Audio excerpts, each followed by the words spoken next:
Cartoons have existed longer than film itself, all the way back to the 1830s with simple phenakistoscopes, and on through when animators would draw directly onto transparent film strips, a technique that would continue to be utilized in movies like Who Framed Roger Rabbit. They ranged from simple shorts played in movie theaters to primetime sitcoms to cartoons used mainly just to sell toys, and that was pretty much as far as cartoons went.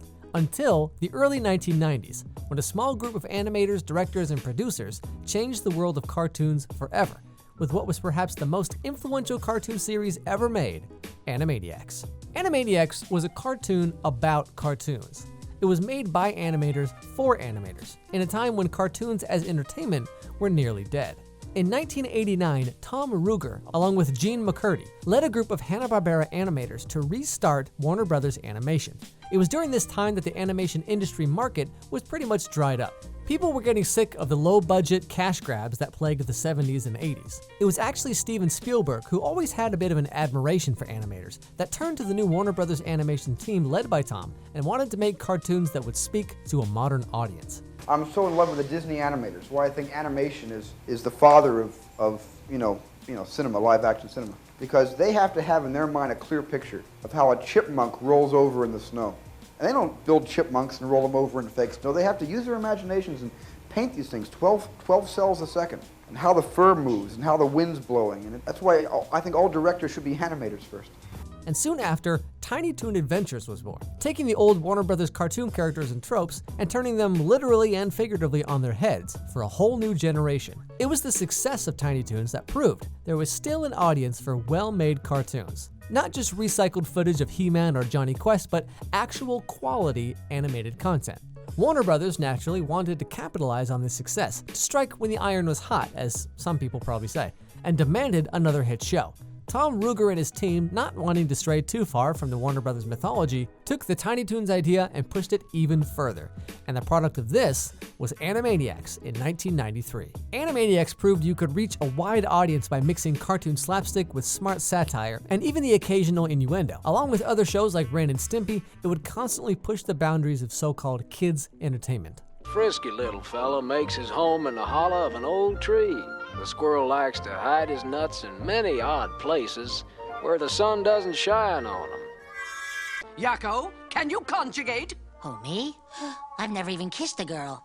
No, it's easy. I'll conjugate with you. Good night, everybody. I found prints. No, fingerprints.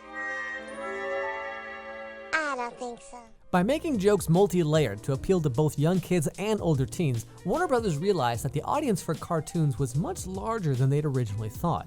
It was the success of Animaniacs that led to other Warner Brothers shows like the award-winning Batman the Animated Series, proving just how mature and thematic cartoons could be if done correctly. Animaniacs never talked down to its audience, but spoke to us like we were friends who all liked the same things and all had the same sense of humor. But it goes even deeper than that. Those satirical, tongue-in-cheek songs you know from South Park and Family Guy. Oh, he doesn't smell like Irish Spring, and he never taught me anything. But still I slap my chest and sing of my drunken Irish dad. We're off on the road to Rhode Island. We're having the time of our lives. They all come from the sarcastic, pseudo-educational musical numbers from Animaniacs.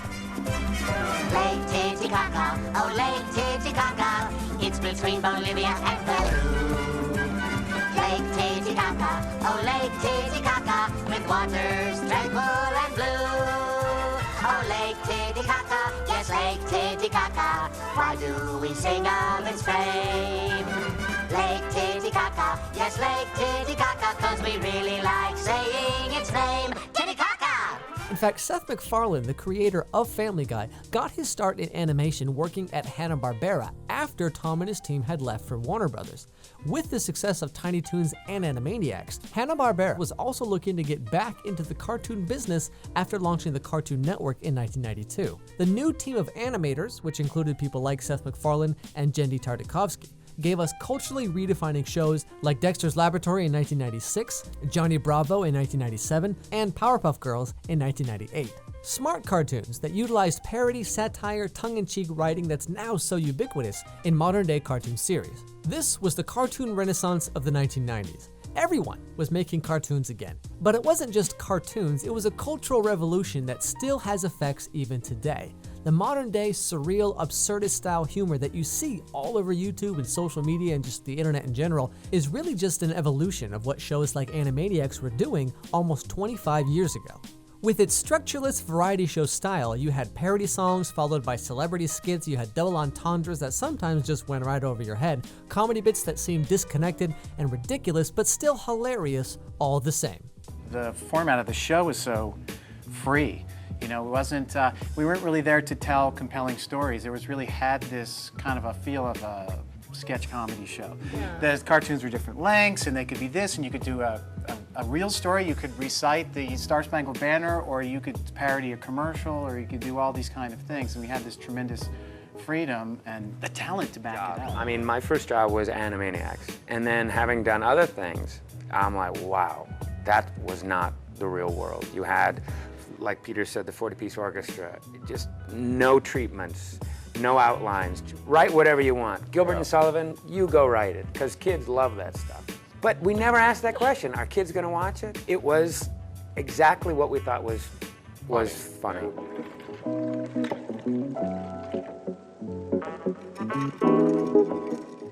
When I originally set out to make this video, you know, I was a fan of Animaniacs and I was like, I want to talk about Animaniacs and how it influenced animation. But I didn't even realize like how far it went and just how much of this like sort of lightning in a bottle Animaniacs was. Because like it wasn't just a good cartoon. I mean, it was like it influenced everything that's come since then. The whole idea of like tongue-in-cheek humor, using songs in like this kind of fake education, but actually you're commenting on some kind of socio-economic situation. Like all of this came from this sort of like cartoon where like there was no rules, there was no real like oversight. It was just like, hey, we thought this was funny, we want to make this, let's just make it. More than anything, Animaniacs is a testament to how when you give creative people no constraints, you say just do what you want. And more often than not, I mean, sometimes it's, you know, garbage, but more often than not, you just get the most amazing stuff that you wouldn't get anywhere else. Animaniacs kind of bounced around between like WB and then it was Kids WB and then it kind of bounced around here and there. And the more popular it got, the more constraints there were on it, because it's like back when it was brand new, you had Tiny Toons and like, oh, this was kind of a flash in the pan, let's try and do it again. And then they made Animaniacs and there was no like real sort of expectation of like how much it's gonna sell, how big it's gonna get. They just kind of kept making stuff and hoped it worked.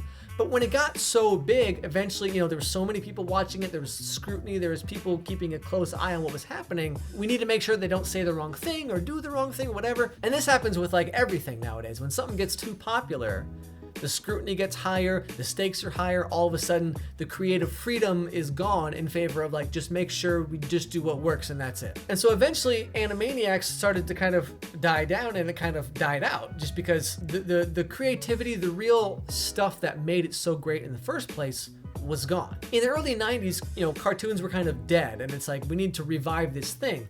And so by the end of the 90s, cartoons were this big thing again, because it wasn't just about, you know, dumb kids cartoons to sell them toys. All of a sudden you had, you know, Animaniacs and Freakazoid doing goofy stuff, but then you had like Batman over here being very serious. You had, you know, Powerpuff Girls and Samurai Jack and all these things that were doing their own thing, and cartoons were big again. And because they were big, studios now had to be like, okay, lots of people are watching, we need to make sure that we don't do the wrong thing or say the wrong thing, like I said. And so when we get to the early 2000s, all of a sudden cartoons have gone from kind of frivolous nothing to the most creative, most like amazing things you've ever seen, back to this kind of like frivolous, like we gotta make sure we don't do anything controversial and bad, guys. For the most part, obviously you have like South Park and Simpsons and Family Guy that kind of are outside of this, but for the main part, cartoons kind of hit this creative slump where all of a sudden there's too many rules, there's too much stuff going on. Now what happens when this goes on is all the creative people, all the sort of goofy, absurdist kind of humorists, they all leave TV, or they don't go to TV in the first place, and they all go to the internet. And the internet is where this sort of weird, absurd, just bizarre humor that we all grew up on in the early 90s, now suddenly in the early 2000s, it starts to come back to life. And that is the topic of next week's video. So don't forget to subscribe. Don't forget to hit the notification bell because YouTube, doesn't send out videos very much anymore. Please follow me on Twitter where there's all updates about the channel, videos, and just myself personally. And above all else, come back next week and I'll see you all then. Bye-bye.